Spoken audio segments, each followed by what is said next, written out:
আসসালামু আলাইকুম। Channel I সংবাদে সবাইকে আমন্ত্রণ জানাচ্ছি আমি আল আভি জাহান।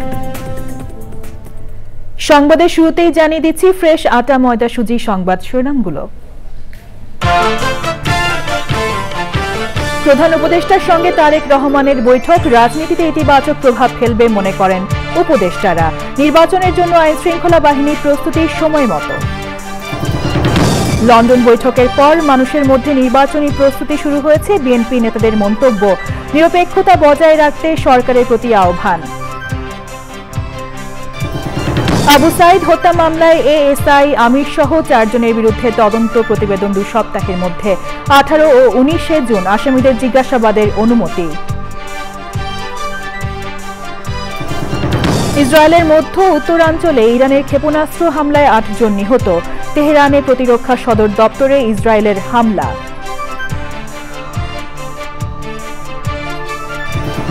এবং চ্যানেল আই মিউজিক অ্যাওয়ার্ডের 19তম আসরে ফেরদৌস আরাকে আজীবন সম্মাননা। সঙ্গীতের মহাযজ্ঞ এগিয়ে নিতে বিশিষ্টজনদের আহ্বান।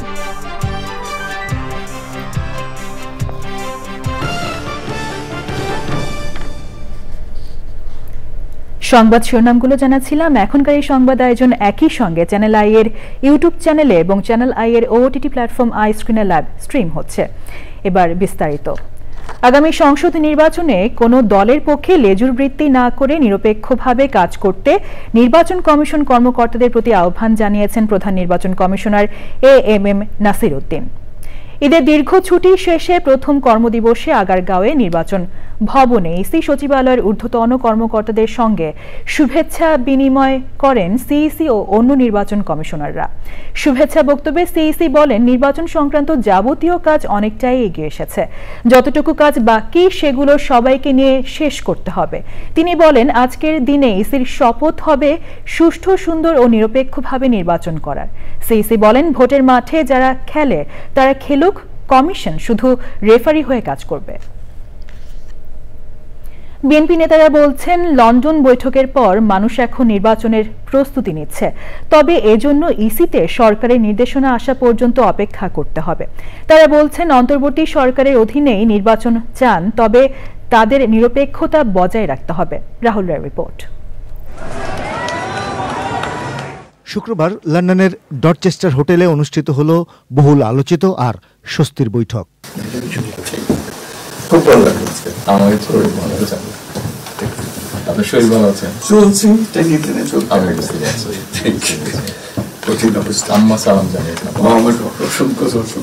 প্রধান উপদেষ্টা ডক্টর মোহাম্মদ ইউনূস আর বিএনপির ভারপ্রাপ্ত চেয়ারম্যান তারেক রহমানের এই বৈঠকে ফেব্রুয়ারির মাঝামাঝিতে নির্বাচনের সময় নির্ধারিত হওয়ার পরই গুলশান কার্যালয়ে প্রতিক্রিয়া জানান বিএনপি মহাসচিব। বিএনপি নেতারা স্বস্তির কথা বলার পাশাপাশি কয়েকটা দিন অপেক্ষার কথাও বলেছেন। Politics is art of compromise. আমরা ডিসেম্বর থেকে সরে গিয়ে জাতির স্বার্থে প্রধান উপদেষ্টাকে আমরা প্রস্তাব করেছি যে রমজানের আগে আপনি তারিখ নির্ধারণ করতে পারেন জাতীয় স্বার্থে। জাতির অভিভাবক হিসেবে তিনিও কম্প্রোমাইজ করেছেন এবং সেই হিসাবে ফেব্রুয়ারির রোজার আগের সপ্তাহে তারিখ দেওয়া যেতে পারে বলে উনি আশ্বস্ত করেছেন। তবে এটা বাস্তবায়ন হবে যদি নির্বাচন কমিশনের যথাযথ প্রক্রিয়ার মধ্য দিয়ে সেই ইনস্ট্রাকশনটা প্রধান উপদেষ্টার কার্যালয় থেকে যায় এবং নির্বাচন কমিশন তার সাংবিধানিক এখতিয়ার হিসেবে দিন তারিখ নির্ধারণ করবে, তফসিল নির্ধারণ করবে, অন্যান্য প্রস্তুতি সম্পন্ন করবে। সেই জন্য আমাদের আরও 2-1 দিন অপেক্ষা করতে হবে। ফেব্রুয়ারি মাসে এই নির্বাচন একটা উৎসবমুখর হওয়া, এটা একটা উপযুক্ত সময় এবং সবার মধ্যে সেই স্পিরিট তৈরি হচ্ছে। সেই স্পিরিট নিয়ে আমরা মাঠে থাকবো, সেই স্পিরিট নিয়ে আমরা নির্বাচনে নেমে পড়বো। লন্ডন বৈঠক নিয়ে 2-1টি রাজনৈতিক দলের প্রতিক্রিয়া নিয়েও কথা বলেছেন বিএনপি নেতারা। যাদের এখনো নিবন্ধন নেওয়া হয়নি নির্বাচন কমিশন থেকে, তারা একটা মন্তব্য করেছে বলে সেটা তাদের রাজনৈতিক অধিকার, তারা মন্তব্য করতেই পারে। কিন্তু আমি বলবো তাদেরকে রাজনীতির মাঠে আরো বেশি অভিজ্ঞতা অর্জনের জন্য। কারণ আমরা রাজনীতি করি দেশের জন্য, মানুষের জন্য, গণতন্ত্রের জন্য। 2-4 জনের কথাবার্তার মধ্যে কিছু কৌশলী কথাবার্তা দেখেছি, তাদের প্রতিক্রিয়া দেখেছি। আমার বিশ্বাস যে এই মুহূর্তে জাতির বৃহত্তর স্বার্থে, দেশের প্রয়োজনে অনেক কিছুই এগুলা সমাধান হয়ে যাবে। এই অন্তর্বর্তী সরকারের অধীনেই বিএনপি নির্বাচন চায় বলেও জানিয়েছেন তারা। আমরা এই অন্তর্বর্তীকালীন সরকারের অধীনেই নির্বাচন করতে চাই এবং আশা করব এই অন্তর্বর্তীকালীন সরকার তার নিরপেক্ষতা বজায় রাখবে। Rahul Roy, Channel I, Dhaka. Bangladesh bank governor doctor Ahsan Habib Mansur বলেছেন, বছরের পর বছর মামলা জিইয়ে রাখা নয়, বরং লুটপাটের মাধ্যমে পাচার হওয়া অর্থ উদ্ধার করা তার প্রধান উদ্দেশ্য।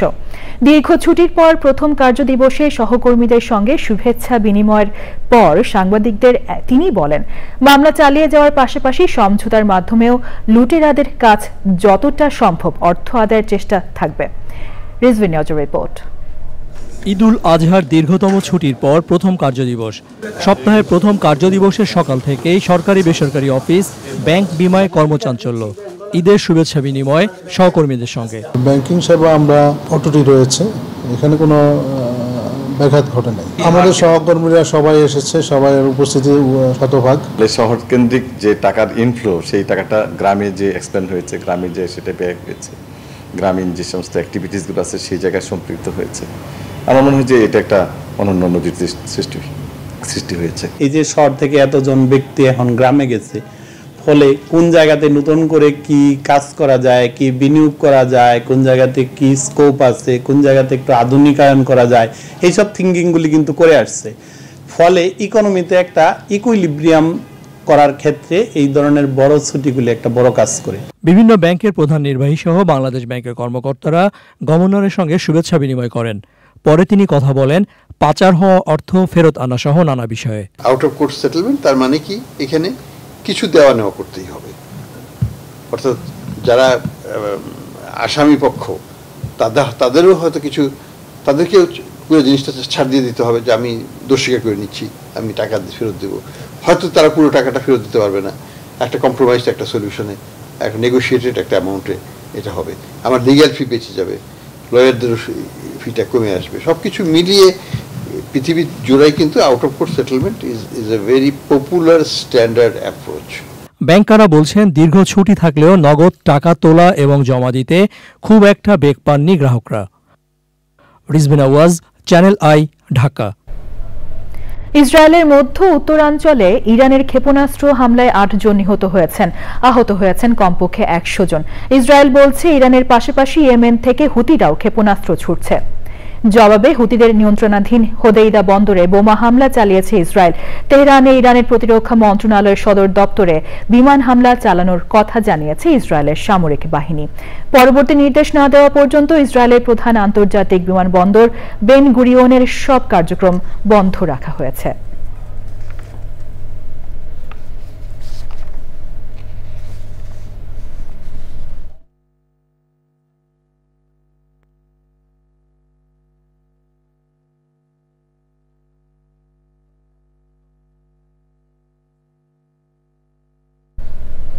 দেশের হাসপাতালগুলোতে করোনা ও ডেঙ্গু রোগী বেড়ে চলেছে। স্বাস্থ্য অধিদপ্তরের গত দুদিনের প্রতিবেদনেই ডেঙ্গুতে মৃত্যুর খবর ছিল। করোনায় আক্রান্তের হার কিছুটা ওঠানামা করলেও ডেঙ্গু পরিস্থিতি ভয়াবহ হচ্ছে। তবে ডিএনসিসি ডেডিকেটেড কোভিড হাসপাতালে ডেঙ্গুর চেয়ে করোনা রোগী বেশি। হাসপাতাল কর্তৃপক্ষ বলছে কোভিড চিকিৎসায় প্রস্তুত তারা। লায়লা নসনের রিপোর্ট। এ বছরের শুরুর দিকে ডেঙ্গু ও করোনা নিয়ে খুব আতঙ্ক না থাকলেও জুন মাস শুরু হওয়ার পর থেকেই একই সাথে ডেঙ্গু ও করোনা রোগীদের ভিড় বাড়ছে হাসপাতালগুলোতে। 15 জুন পর্যন্ত ডেঙ্গুতে মারা গেছেন 29 জন। এবার করোনায় প্রথম মৃত্যুর খবর আসে 13 জুন। ডিএনসিসি ডেডিকেটেড কোভিড-19 হাসপাতালের পরিচালক জানান, জুন মাসে তাদের হাসপাতালেও করোনা রোগী বেড়েছে। জুন মাসে একটু বৃদ্ধি পেয়েছে, সেটা 1 তারিখ থেকে এই পর্যন্ত আমরা 26 জন কেস পেয়েছি। তার মধ্যে আমাদের অলরেডি 14 জন ভর্তি রয়েছে এবং গতকাল 5 জন ভর্তি হয়েছে এবং 4 জন ভালো হয়ে রিলিজ নিয়ে চলে গিয়েছে। এই হাসপাতালে ভর্তি করোনা রোগীরা কোন ভ্যারিয়েন্টে আক্রান্ত তা জানা না গেলেও কর্তৃপক্ষ বলছে এবারের করোনায় ভিন্ন কিছু লক্ষণ রয়েছে। কিছু কিছু পেশেন্টের ক্ষেত্রে কাশি পাওয়া যাচ্ছে না, তাদের শরীরে প্রচণ্ড ব্যথা হয় এবং জয়েন্ট পেনও হয়। এটা একটা নিউ, আগে তো ছিল, বডি এক তো খুবই সবসময়ই ছিল, বাট দিস টাইম একটু মনে হয় মোর প্রমিনেন্ট মনে হচ্ছে। হাসপাতালটিতে এই মুহূর্তে কোভিড চিকিৎসার জন্য 300 শয্যা প্রস্তুত থাকলেও প্রয়োজনে 1000 পর্যন্ত উন্নীত করার প্রস্তুতি রয়েছে বলে জানিয়েছে কর্তৃপক্ষ। এই মুহূর্তে আমাদের 300টা bed. Laila Nowshin, Channel I, Dhaka. ঈদুল আজহার টানা 10 দিন ছুটি শেষে সরকারি অফিস ও আদালত আজ খুলেছে। অল্প কিছু সমস্যা ছাড়া ঈদ যাত্রা ও ফেরা স্বস্তির ছিল এবং রাজনৈতিক কারণে এবার পশু কোরবানি কম হয়েছে বলে জানিয়েছেন উপদেষ্টারা। ঈদের ছুটিতে প্রধান উপদেষ্টার সঙ্গে তারেক রহমানের বৈঠক রাজনীতিতে ইতিবাচক প্রভাব ফেলবে বলে মনে করেন তারা। সময় মতো জাতীয় নির্বাচনের জন্য আইনশৃঙ্খলা বাহিনী তৈরি হবে বলে জানিয়েছেন স্বরাষ্ট্র উপদেষ্টা। রফিকুল বাশারের রিপোর্ট। ঈদ ঘিরে দীর্ঘ ছুটি কাটিয়ে কর্মস্থলে ফিরেছেন চাকরিজীবীরা। শুভেচ্ছা আর কুশল বিনিময় করে অফিস শুরু করেন কর্মকর্তা কর্মচারীরা। নতুন উদ্যমে কাজ করার কথা জানান তারা। যেহেতু অনেক লম্বা ছুটি ছিল, অনেক কাজ পেন্ডিং আছে, তো আমাদেরকে আজকে থেকে সেই পেন্ডিং কাজগুলো দ্রুত শেষ করতে হবে। উপদেষ্টারাও কর্মকর্তা কর্মচারীদের সঙ্গে শুভেচ্ছা বিনিময় করেন, বৈঠক করে পরবর্তী কাজের নির্দেশনা দেন। অল্প কিছু জায়গায় যানজট আর বিদ্যুৎ বিভ্রাট ছাড়া ঈদ স্বস্তির ছিল বলে জানিয়েছেন উপদেষ্টারা। পশু কোরবানির বিষয়েও কথা বলেন তারা। গত বছর হয়েছিল 1,03,00,000 কত, যেটুকু পার্থক্য এটা আমার ধারণা যে পলিটিক্যাল কোরবানি বা শোয়িং অফ কোরবানির অংশটা হয়তো যাদের বেশি টাকা ছিল ওরা হয়তো একটার জায়গায় 3টা কোরবানি দিয়েছে। এইবারেরটাই আমার মনে হয় সঠিক সংখ্যা, সেদিক থেকে এইটাকে জেনুইন ধরা যায়। ডিস্ট্রিবিউশন নেটওয়ার্কের যে বটলেক সেগুলোর জন্য বিদ্যুৎ বিভ্রাট হয়েছে, কিন্তু ওই যে বিদ্যুৎ সরবরাহের ঘাটতির জন্য, কারণ আমার তো ক্যাপাসিটি ছিল। ঈদের আগে ছুটি ছিল মাত্র 2 দিন, এর ফলে থেকে 2 দিন প্রেশার, 2 দিনে একটা প্রেশার বিল্ড আপ হয়। ঈদের ছুটিতে প্রধান উপদেষ্টার সঙ্গে বিএনপির ভারপ্রাপ্ত চেয়ারম্যান তারেক রহমানের বৈঠককে ইতিবাচক হিসেবে দেখছেন পরিবেশ উপদেষ্টা। আমার তো অস্বস্তিকর কোনো খবর পাইনি, 2-1 জায়গায় খবর পেয়েছি যে আসা যাওয়ার পথে এবার রোজার সময় ওরকম রোজায় যেরকম খুব স্বাচ্ছন্দ্য ছিল, এবার 2-1 জায়গায় যানজট ছিল। তাছাড়া কোরবানি হাট ম্যানেজমেন্ট, কোরবানির বর্জ্য ব্যবস্থাপনা, হজ ব্যবস্থাপনা, আমি তো কোনো পাবলিক কমপ্লেইন পাইনি। আর এখন রাজনৈতিক দলগুলো তার অবস্থান থেকে কথা বলবেন। রাজনৈতিক দলগুলো প্রধান উপদেষ্টার ব্যাপারে যদি কোনো কথা বলেন, এটা প্রধান উপদেষ্টার সাথেই ওনারা নিশ্চয়ই কথা বলবেন। সুষ্ঠু নির্বাচনের জন্য যথাসময়ে আইনশৃঙ্খলা বাহিনী কাজ করবে বলে জানান স্বরাষ্ট্র উপদেষ্টা। নির্বাচনের ডেটটা তো ফিক্স করবে নির্বাচন কমিশন, ওনারা যেই সময় ফিক্স করবে আমরা মনে হয় আমাদের আইনশৃঙ্খলা বাহিনী ওই সময় তারা প্রস্তুত। শনিবার রাজধানীর উত্তরায় র্যাবের পোশাক পরে নগদ টাকা ছিনতাইয়ের ঘটনায় উদ্বেগ প্রকাশ করে দ্রুত তাদের গ্রেফতার করা হবে বলে জানান স্বরাষ্ট্র উপদেষ্টা। যেই ঘটনাটা ঘটছে এটা নিয়েও আমরাও খুবই কনসার্ন, আমরা সর্বোচ্চভাবে চেষ্টা করতেছি এটার সাথে যেই জড়িত আমরা খুব যত তাড়াতাড়ি সম্ভব যেন আইনের আওতায় নিয়ে আসতে পারি। Rafiqul Bashar, channel I, Dhaka. প্রাণ প্রকৃতির রক্ষার আহ্বানে উদযাপন করা হয়েছে বর্ষা উৎসব 1432। বাংলা একাডেমি ও চারুকলার বকুলতলায় উৎসবের মাধ্যমে বর্ষাকে বরণ করে নেওয়া হয়। সুলতানা হিমুর রিপোর্ট। বিজলি চমকায় আমার বন ছায়, বিজলি চমকায় আমার বন ছায়। ঋতুচক্রে আবার এসেছে আষাঢ়। আকাশ ছেয়ে মেঘ আর নবধারা জলে বর্ষা ঋতু স্নাত হওয়ার কথা থাকলেও জলবায়ু পরিবর্তনের প্রভাবে বর্ষা যেন আজ রুষ্ট। তাই গীতি কবিতা গানে ঋতুবৈচিত্র্যকে বাঁচানোর আহ্বানে এবারের বর্ষা উৎসব উদযাপন। বর্ষায় মনের ময়ূর জেগে উঠুক, বর্ষার পানিতে সব দুঃখ কষ্ট ধুয়ে মুছে চলে যাক। এই সময়ে হচ্ছে এই প্রাণ প্রকৃতি রক্ষা নিয়ে এই যে প্রতিবাদী একটা অনুষ্ঠান, যেটা বর্ষা উৎসবের মাধ্যমে আমরা প্রকাশ। বাংলা একাডেমি নজরুল মঞ্চে বাংলাদেশ উদীচী শিল্পী গোষ্ঠী আয়োজন করে বর্ষা উৎসবের। রাজধানীর পান্থকুঞ্জ উদ্যান রক্ষার আহ্বান জানান আয়োজকরা। উন্নয়নের যে চিন্তাটা, উন্নয়নের যে দর্শনটা, সেটা মানুষ কেন্দ্রিক এবং পরিবেশ কেন্দ্রিক হতে হবে। নগর জীবনে বর্ষা ঋতুর ঐতিহ্য তুলে ধরতে চারুকলার বকুলতলায় বর্ষা উৎসবের আয়োজন করে বর্ষা উৎসব উদযাপন পরিষদ। সবার বাংলাদেশ প্রতিষ্ঠার জন্য যে ধরনের অনুষ্ঠানের আয়োজন প্রয়োজন, সেই আয়োজনগুলো এগুলো যত বেশি করে শিকড় সন্ধানী এ ধরনের আয়োজন হবে, আপনাদের মধ্য দিয়ে সবার কাছে যা বার্তা যাবে, তত বেশি করে আমরা এরকম একটি সুন্দর সমাজ, অসাম্প্রদায়িক সমাজ গঠন করতে পারবো। বর্ষা উৎসব জুড়ে ছিল প্রাণ প্রকৃতি রক্ষার আহ্বান। Sultana Himu, channel I, Dhaka. সুস্থ ধারার সঙ্গীত চর্চায় উৎসাহ যোগাতে চ্যানেল আই মিউজিক অ্যাওয়ার্ডের 19তম আসর হয়েছে। সঙ্গীতের বড় এই আসরে 19টি ক্যাটাগরিতে অবদান রাখা সঙ্গীত শিল্পীদের পুরস্কারে ভূষিত করা হয়। আজীবন সম্মাননায় ভূষিত করা হয় নজরুল সঙ্গীত শিল্পী ফেরদৌস আরাকে। সঙ্গীতের এই মহাযজ্ঞ এগিয়ে নিতে আগামীতে সবাই এগিয়ে আসবে বলে প্রত্যাশা করেন বিশিষ্টজনেরা। বিস্তারিত জাকিয়া আক্তারের রিপোর্টে। বিন শিল্পীদের উপস্থিতিতে মুখরিত হয় তারা ঝলমলে রাত। নজরুল সঙ্গীতে অবদানের জন্য চ্যানেল আই মিউজিক অ্যাওয়ার্ডে এবছর আজীবন সম্মাননা পেয়েছেন 21 পদকপ্রাপ্ত নজরুল সঙ্গীত শিল্পী ফেরদৌস আরা। উপমহাদেশের কিংবদন্তি সঙ্গীত শিল্পী রুনা লায়লার হাত থেকে পুরস্কার গ্রহণ করেন তিনি। চ্যানেল আই সত্যি সত্যি হৃদয়ে বাংলাদেশ বলে। চ্যানেল আইয়ের পরিচালক ও বার্তা প্রধান শাইখ সিরাজ বলেন, সুস্থ সঙ্গীত চর্চাকে এগিয়ে নিতে যারা নিরলসভাবে কাজ করেছেন তাদের সম্মানিত করতেই এই আয়োজন। সেরা কণ্ঠ, খুদে গানরাজ, এর মধ্য দিয়ে আজকে বাংলাদেশে সঙ্গীতের এই প্রজন্মের একটা বিকাশ ঘটেছে। আয়োজনটির মধ্য দিয়ে আমরা সঙ্গীতের বিভিন্ন শাখা যারা কীর্তিমান আছেন তাদের সবাইকে সম্মানিত করেছি। এর জন্য চ্যানেল আই নিজেই সম্মানিত হচ্ছে।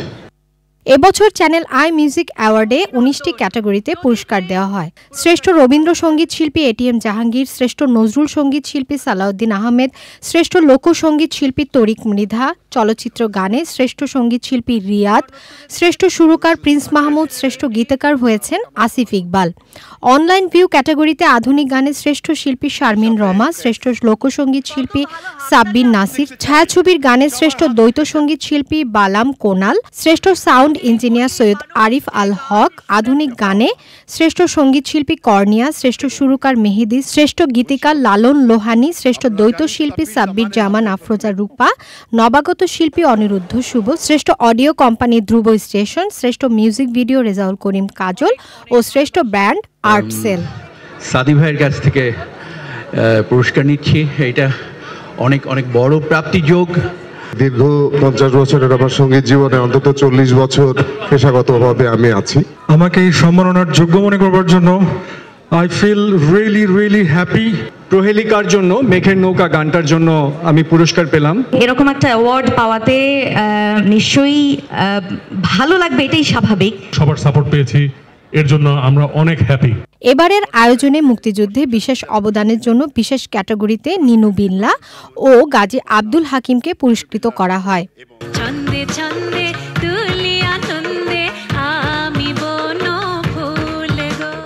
মিউজিক অ্যাওয়ার্ডে ভিন্ন ধারায় দর্শকদের মাতিয়েছে ওয়াসাবির ফ্যাশন শো।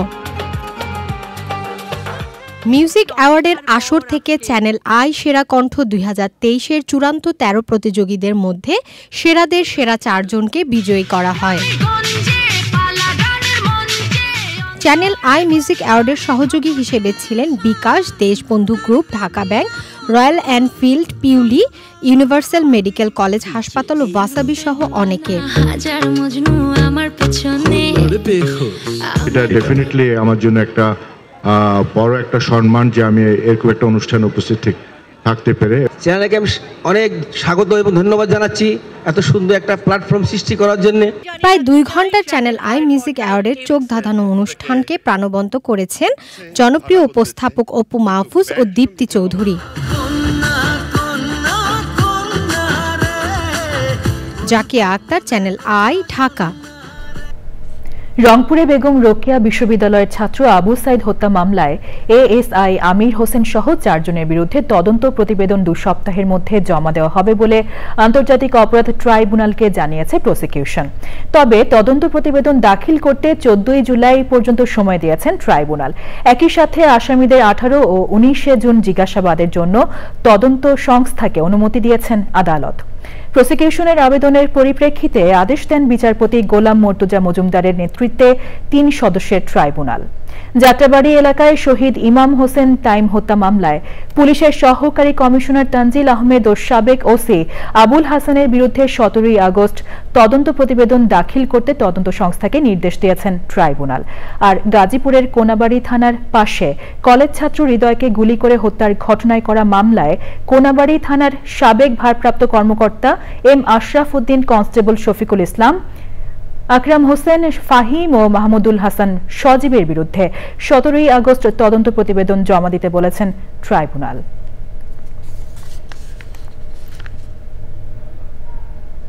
সংবাদের এই পর্যায়ে নিচ্ছি বিরতি। বিরতির পর আরো যা থাকছে। যুক্তরাষ্ট্রের মাঠে গড়ালো ফিফা ক্লাব বিশ্বকাপের প্রথম আসর। আল আহলির সাথে গোলশূন্য ড্র করে শুরু মেসের ইন্টার মায়ামির টুর্নামেন্ট।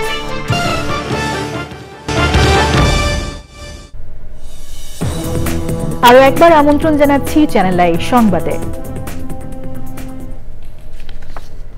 ঈদুল আজহার পর যশোরের সবচেয়ে বড় চামড়ার মোকাম রাজারহাটের দ্বিতীয় হাটেও জমেনি চামড়ার বেচাকেনা।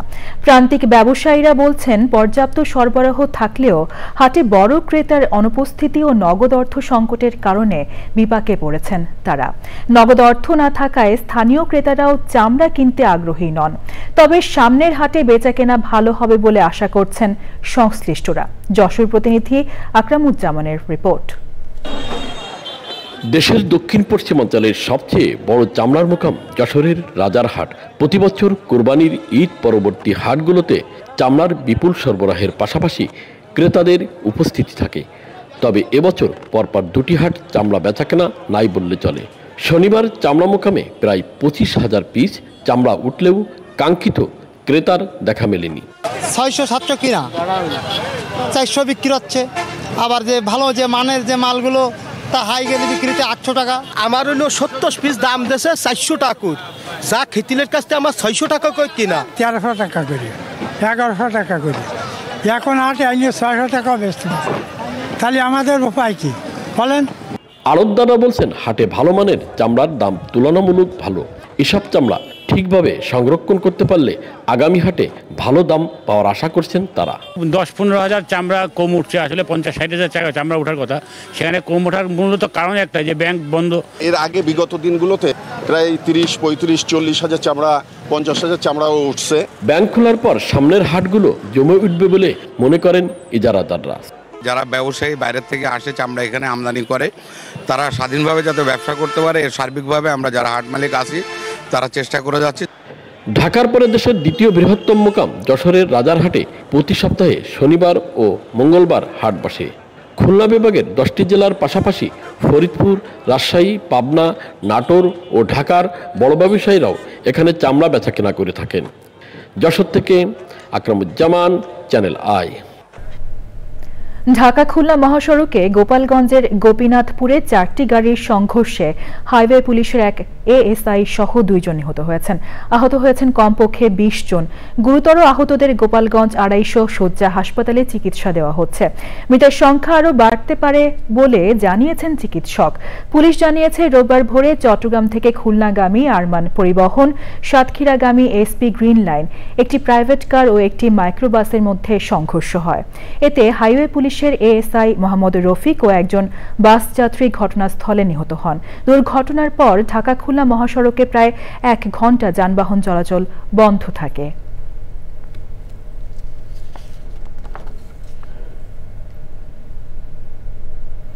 এবার রয়েছে নিটল টাটা কৃষি সংবাদ।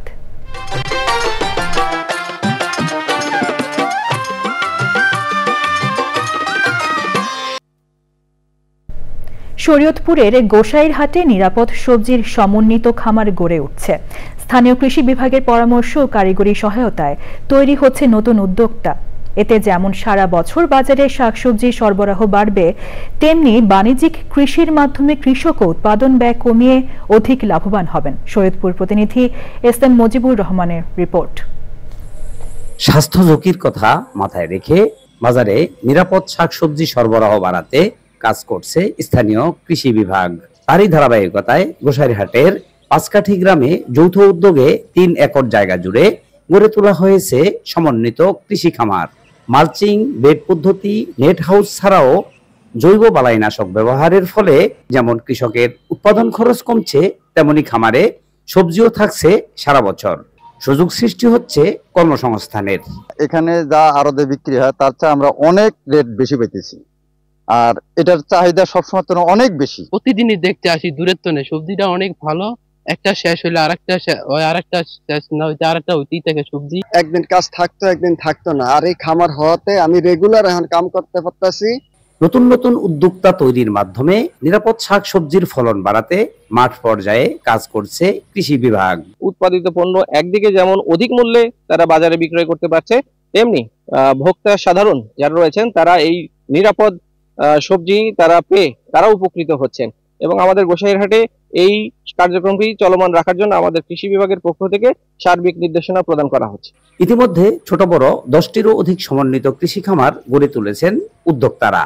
এতে কেবল কৃষকই লাভবান হচ্ছেন না, সারা বছর বাজারে সবজির সরবরাহও বৃদ্ধি পাচ্ছে। শরীয়তপুর থেকে SM Mujibur Rahman, channel I.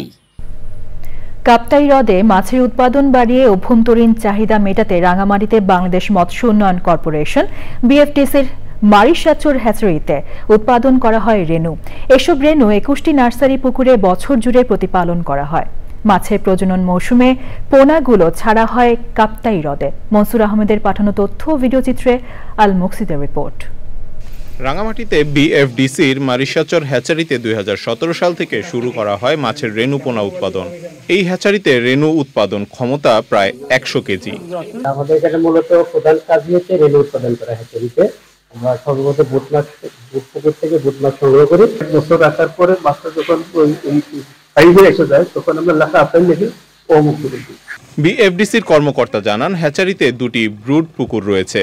সেগুলোতে হালদা নদী ও কাপ্তাই হ্রদের রুই, কাতল ও মৃগেলের ব্রুড মাছ রয়েছে। এখানে আমরা 70 কেজির মতো রেনু উৎপাদন করি, কিন্তু আমাদের হ্যাচারির সক্ষমতা হচ্ছে 100 কেজি। এখানে 100 কেজি আমরা করতে পারি না আমাদের পুকুর স্বল্পতার কারণে। হ্যাচারিতে উৎপাদিত রেনুর পরিমাণ বাড়াতে নতুন নতুন পুকুর ব্যবস্থার ওপর জোর দেওয়া হচ্ছে বলে জানান BFDC। পুকুরগুলো অনেকে ব্যক্তিগত পর্যায়ে বিভিন্ন চাষ করে থাকে এবং সব ক্ষেত্রে আমরা অনেক সময় আমরা পুকুরও পাচ্ছি না। তো আমরা এটা আমাদের চেষ্টা অব্যাহত রয়েছে যাতে করে আমরা পুকুরগুলো আরো বেশি সংখ্যা পুকুর আমরা যাতে করতে পারি এবং আমাদের লক্ষ্যমাত্রায় যাতে আমরা পৌঁছতে পারি। মাছের প্রজনন বাড়ানো সহ এই অঞ্চলের সার্বিক উন্নয়নে ভূমিকা রাখছে কাপ্তাই হ্রদ। অপার সম্ভাবনাময় এই কাপ্তাই হ্রদ ও সেখানকার মৎস্য সম্পদ রক্ষায় সরকারি মাস্টার প্ল্যান প্রয়োজন বলে মনে করেন সংশ্লিষ্টরা। আল মুকসিদ, চ্যানেল আই। এ পর্যায়ে রয়েছে প্রকৃতি সংবাদ।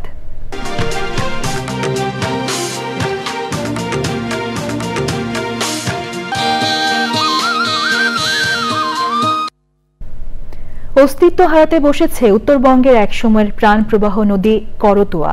তবে দখল, দূষণ আর অব্যবস্থাপনায় করতোয়া এখন মৃতপ্রায়, আর এতে হুমকিতে পড়েছে নদীর বাস্তুতন্ত্র। স্থানীয়দের মতে নদীটিকে রক্ষা করা এখন সময়ের দাবি। প্রয়োজন সচেতনতা, পরিবেশ বান্ধব পরিকল্পনা এবং সরকারি উদ্যোগ। রফ জালালের তথ্যচিত্রে সঞ্জিতা স্নিগ্ধার রিপোর্ট। বগুড়ার এক সময়ের প্রমত্তা নদী করতোয়া।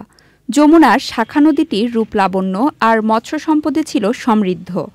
প্রাণবন্ত নদীটি আজ দখল, দূষণ, শিল্পবর্জ্য ও আবর্জনার ভারে নুয়ে পড়েছে। দূষণ আর অসচেতনতার কারণে হারাচ্ছে জীববৈচিত্র্য, কমে যাচ্ছে কৃষিকাজের উপযোগিতা, আর এতে পরিবেশ বিপর্যয়ের শঙ্কাও তৈরি হয়েছে। আগে নদীর পানিতে মাছ চাষ সহ চাষাবাদ করা গেলেও এখন অনেক জায়গায় পানি না থাকায় নানা দূষণে ছড়াচ্ছে দুর্গন্ধ ও রোগ জীবাণু। এই নদীতে সব পাওয়া গেছে। এই নদীতে এখন কুঁচিয়া, ব্যাং কিচ্ছু থাকে না, শামুক থাকে না, মাছ তো দূরেই থাকলো। মানুষ মাছ খাইবারও পারে না, মারিবারও পারে না। নদীর চারপাশে আবাদ বসত বাড়ি ঘর করে নদী বিলীন হয়ে পরিবেশও নষ্ট হয়ে যাচ্ছে। এই নদীর পানি আমরা খাসি, আর এখন বর্তমানে এই নদীর পানি কিচ্ছু করা যাচ্ছে না, গোসলও করা যাচ্ছে না।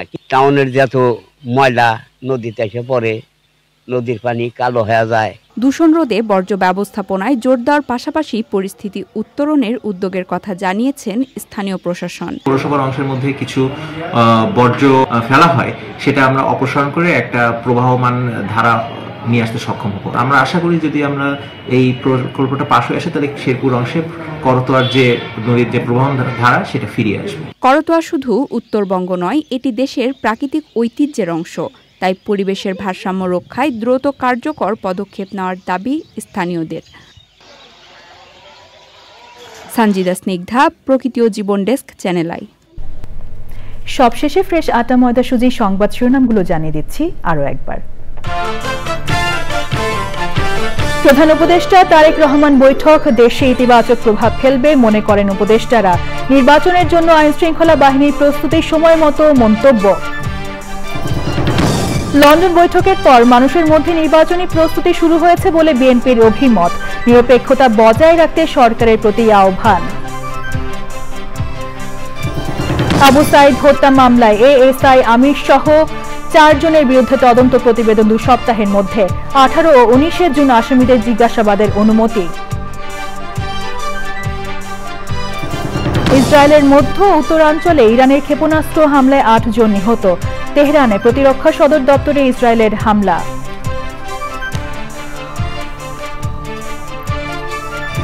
এবং চ্যানেল আই মিউজিক অ্যাওয়ার্ডের 19তম আসরে ফেরদৌস আরাকে আজীবন সম্মাননা। সঙ্গীতের মহাযজ্ঞ এগিয়ে নিতে বিশিষ্টজনদের আহ্বান।